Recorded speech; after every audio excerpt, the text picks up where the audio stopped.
In 2020, I read 70 different books, and over the last 3 years, I've read over 190 books of all different genres. In this video, I'm going to share with you how I went from reading barely one book a year to consistently reading 52 books or more every year. My name is Ash Porter, and welcome to my channel. Now, if you want the simple answer to how I've read 70 books in 2020, it's that I've turned reading into a habit.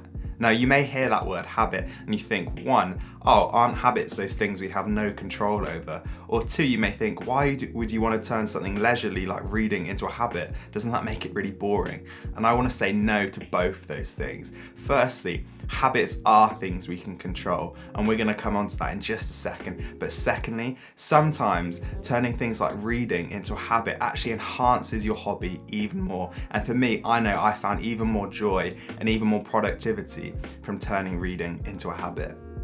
Now, before we delve into how I made reading into a habit and how I think you can too, firstly, we need to have a basic understanding of how habits work. And for this, I need to show you the habit loop.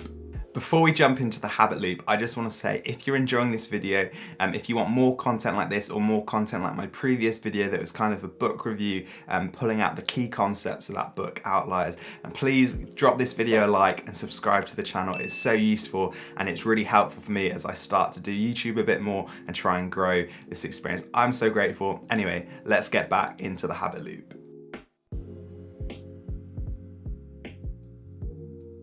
At their core, habits are actually pretty simple, and they're made up of 4 key components. The first one is the cue, the second, the routine, third, the reward, and then the final one, which can be described as the central cog which drives this process, the craving. All habits have a cue, or we could call them a trigger. Basically, they're a circumstance in which the brain recognizes and starts to act, often without us even thinking about it. And then here we have the routine, or the action. It's basically the thing we do. The third one, the reward, that's the feeling of satisfaction we get, or likely the dopamine hit we get from doing our routine. And then finally, the craving. This is our motivation for the habit, why we do it, what is driving us to get that reward, and that will often satisfy the craving. And habits become repeatable because we want this reward from the craving as often as possible. So here's a quick practical example of the habit loop in action. Here we have a young millennial doing what he's good at, playing video games, chilling out. He's just enjoying himself, and we are waiting for this habit to come along. And here, this is the cue. He gets a bit bored and this habit kicks in. The routine, picking his nose. And the reward, well, look at the satisfaction on his face. He's got something out of this and he's craving it again. Congrats, you now understand the basics of habits.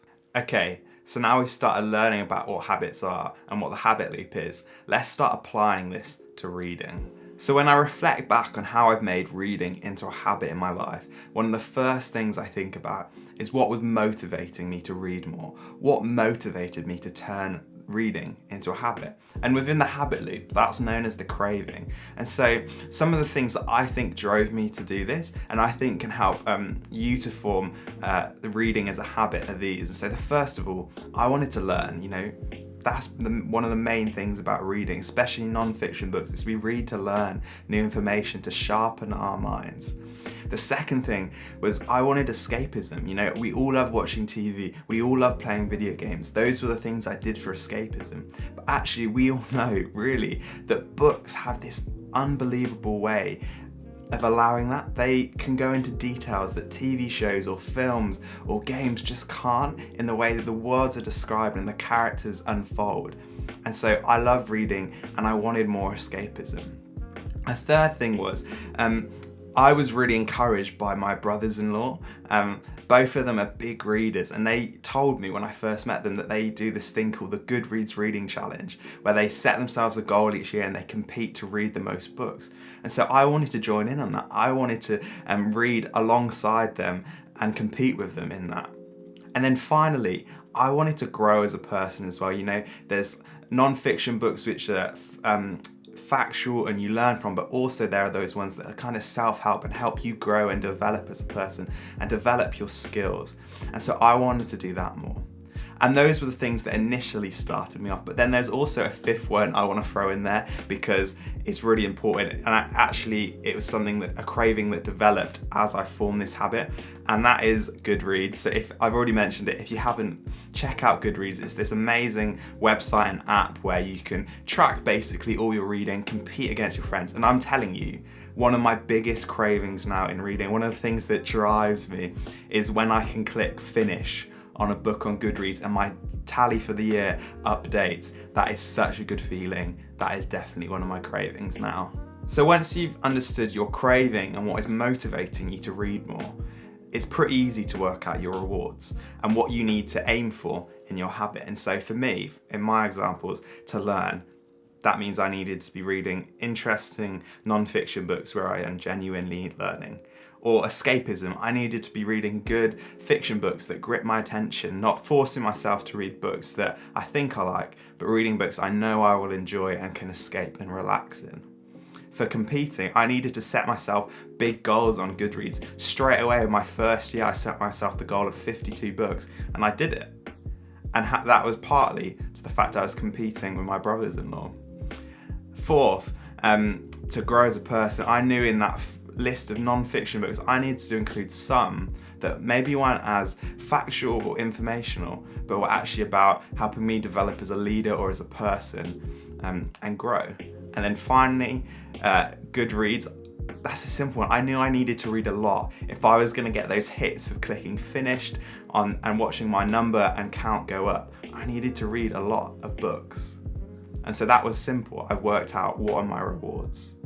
And so then I started building this habit, right? And so the way I started off was I'd have this reading list of books on Goodreads and I'd order them and stuff. And the way I'd read it was I'd go one fiction, one non-fiction, one fiction, one non-fiction, kind of doing like that, spreading it out so I was enjoying myself, getting some escapism and then informing my mind and sharpening that tool of mine. And the cue, when was this happening? Well, it was quite simple. It was kind of replacing an old habit of when I would be bored or when I'd be watching endless TV or playing video games or not really doing a lot. Obviously, I still did those things, but in just much smaller proportions, so that I had time to read and spend that time doing it. And so it's kind of a replacement of a habit to start with. However, after a while, even though that was successful and I really enjoyed it, I started to burn out a little bit. And this can be exemplified when I was on a family holiday with Steph's family. And I spent basically the whole holiday reading this book, which is The Middle East, 2,000 Years of History from the rise of Christianity to the present day. And it just happened to line up that I was reading that while I was on holiday. But this is like a heavy book. It's not like holiday reading material. Like you even look, I don't know if you can see if it will focus, the font is even like, you know it's a deep book when it's that kind of font. And so I spent this holiday reading this book and I did it, but it was like, is that really how I wanted to spend my holiday? Was this reading structure working? And I thought, no, I probably need to change it. It was going well, but habits can always be improved. And so the way I decided to change this habit and enhance my reading even more was to simply split it into two separate habits. And so how I did this is I continued that first habit. I continued reading in my spare time, minimizing the amount of time I spent watching TV, playing games, not really doing a lot. And in that time, I decided to read lighter non-fiction books and mostly a lot of fiction, a lot of story, and a lot of that escapism, craving, and need. And then I developed a new habit, which I am so happy with and I would recommend to literally anyone. And that new habit was a daily time of reading for non-fiction. And so the way that worked for me is I'm a morning person, my brain is switched on and generally works quite well in those early hours of the day. And so I decided every day I was gonna commit time to reading non-fiction books. And the way this worked out is I'd get a book and I'd work out how many pages this book was, and then I'd divide that by 12 or 14, so that's a 2-week period, depending if you wanna have like a 1 day off per week, which I did for my Sabbath. And so I divide it by 12, and then that would tell me how many pages I had to read each day to then read this book in 2 weeks. And so part of this habit was I wanted to read a book every 2 weeks, so that's like 26 non-fiction books every year minimum. And so that's what I did for a good like 2 years. I read a set amount of pages every day, and it became a habit. And so if we were to put this habit into the habit loop, so you'd have the cue would be mornings, you know. Now I honestly can say that if I get to mid-morning and I haven't done my morning reading, I feel like something's off. I feel like my day hasn't started properly. It's become that much of a habit, and my cue is there telling me to read. And then obviously, what's the routine? It's the reading of a non-fiction book. The reward, I'm learning, I'm growing, my Goodreads numbers are going up, I'm enjoying myself, and I'm competing against my brothers-in-law and my family. But over the last 2 years of doing this, and especially my morning reading, I haven't let it just sit and stale in the way it is. I've tried to develop the habit and make it better and more improved, and just increase my learning, because that's really that more craving for the morning reading. And so some of the ways I've done this is, you see a lot of people, they'll highlight stuff when they're reading a non-fiction book, and I love that, and I think that's really good, but I don't think highlight is that good. I used to highlight, but I found that one, they kind of ruin the book a little bit, or the highlight fades away, or it goes through to the next page. And so my preference is having a pen, and I just like draw a little box at the start of a paragraph or a sentence that I like, and then a little one at the end, and it marks me like this is the bit I really like. And then I also always have these sticky note things, little ones I just stick on that page so I can come quickly back to the quote. But then on top of that, as well as just highlighting it and marking it, I want to use that information. There's no point in just leaving it there in the book, because you're not really using it or learning from it. And so I use this amazing app called Notion, where I make notes and I will type out those quotes. I'll have the book in front of me and I'll type out all those quotes that I've marked and sticky noted and that kind of stuff. So one, I'm using that information again, I'm rereading it, I'm typing it, I'm putting it in. And then on top of that, inside that Notion document, I'll have a 3-sentence summary where, it's kind of simple, it does what it says. I will try and summarize that book in 3 sentences, the key learning points from it. And then after that, I will have an extra bit where I write any other thoughts I have about the book. And by doing this, yes, it feels time consuming and that can sound tedious or intimidating, but actually I found one, it means I have like an archive of quotes from books, an archive of learning that I can quickly turn to on my computer, on my phone at any point as a resource. But also, I've used that information again. I feel like it's sticking more in my brain, that I'm remembering more of that book rather than just reading it. And so this is a habit, or an addition to the habit, that I would recommend to any of you big non-fiction readers, is use that information, do something with it. Even if it's like doing what I'm doing now, starting to make YouTube videos, putting stuff on Instagram, social media, blog posts, use that information and it's going to enhance your learning experience and make you enjoy reading more. And so there we have it. That is how I turned reading into a habit. That is how I've gone from barely reading a book a year to consistently reading 52 books or more every single year. And now, in 2021, I challenge you, read more books, set yourself a goal you've never achieved before. I promise you, you will not regret it. You're gonna grow, you are gonna learn, and you're gonna thrive in it. And so just to finish, I wanna give you my 5 top tips to help you turn reading into a habit. So firstly, you've gotta work out why you wanna read. What is your craving? What is motivating you?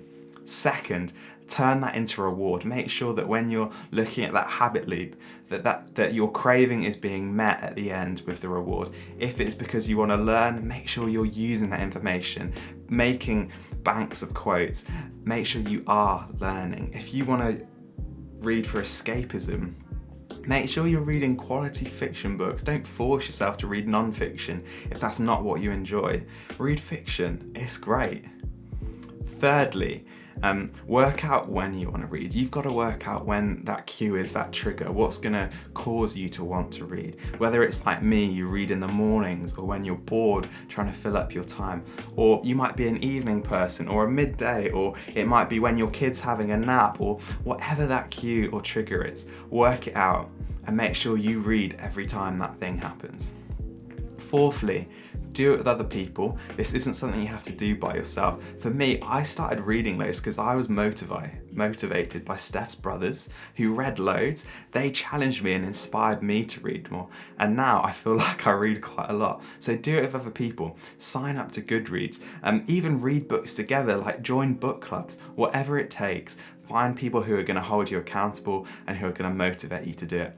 And then my fifth tip, my final one, is be patient. You know, habits aren't formed overnight. They take time. They take a lot of hard work and determination. And the likelihood is you're going to fail along the way. But that's totally okay.